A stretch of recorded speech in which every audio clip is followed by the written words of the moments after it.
Sinong nagkamali dito, attorney? Is it you, of course, 3 defendants, no? There is the OVP, of course, ES Bersamin, and the DBM secretary. Which office is most at fault here? Yeah, most liable. Who should be held accountable? Well, I can't really say who is most at fault. They all Equally? they all have varying degrees of responsibility. But the original sin is with OVP because they are the ones who requested. They wrote a letter in August 2022,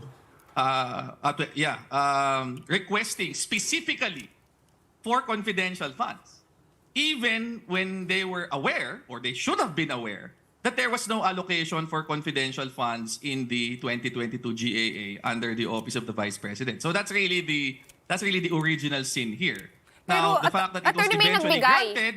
Someone gave it, Yeah. right? Eventually, because it was eventually granted by DBM, then obviously there's also fault on that level. And then ultimately, it was spent by OVP again. So again, there is fault With at permission that from level. the Office of the President, of course. Yes, but that's true. That's why the respondents here are DBM, the Office of the Executive Secretary, and the OVP.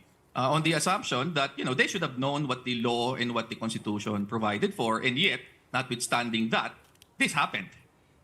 Okay, and then just very quickly, attorney, what are you hoping for here in terms of restitution? You're asking for the 125 million to be returned back to the Treasury. What else are you? Best case scenario for you guys, what are you hoping for? Well, first is really the declaration, a clarification on the proper application of the constitutional framework in cases such as this. So that's really the main thing we're looking for, so that the door to this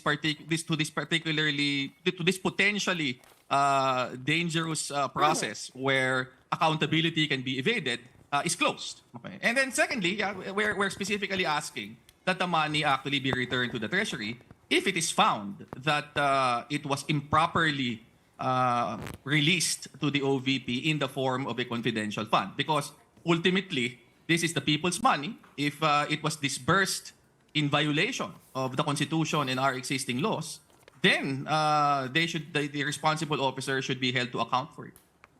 Okay, so no talk of impeachment at the moment? Anything like that? Well, that's beyond the scope of this case. Ultimately, if impeachment is there, that's not going to be up to the Supreme Court or to us. It's going to be up to Congress.